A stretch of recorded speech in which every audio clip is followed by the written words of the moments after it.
જમ્મુ કાશ્મીરના પહેલગામમાં થયેલા હુમલાના લીધે અમદાવાદ મ્યુનિસિપલ કોર્પોરેટરોનો પ્રવાસ રદ કરવામાં આવ્યો છે। પહેલા અમદાવાદ મ્યુનિસિપલ કોર્પોરેશનના 150થી વધુ કોર્પોરેટરો કાશ્મીરની ટૂર ઉપર જઈને આવ્યા છે। તો કાશ્મીરમાં અત્યારે જે પ્રમાણેની પરિસ્થિતિ છે, જેને ધ્યાને લઈને કાશ્મીરનો જે પ્રવાસ હતો તે મુલતવી રાખવામાં આવ્યો છે।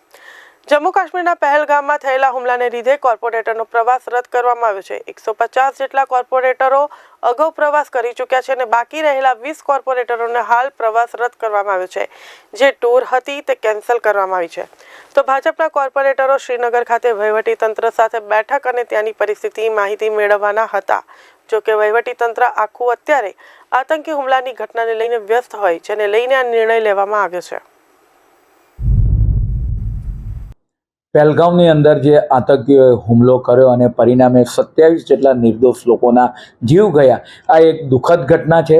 પરિવાર ઉપર આવી પડેલી વિપદા સહન કરવાની શક્તિ આપે તેવી ભગવાનને પ્રાર્થના કરું છું। મહાનગરપાલિકાના કોર્પોરેટરો 150 જેટલા એપ્રિલ મહિના પહેલાં ત્યાં આગળ ટૂરમાં ગયા હતા।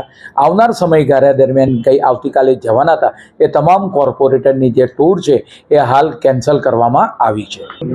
લગભગ 20 જેટલા કોર્પોરેટરો જવાના હતા એ તમામની આપણે વાત કરીએ કે આવતીકાલથી જે ટૂર હતી એ કેન્સલ કરવામાં આવી છે।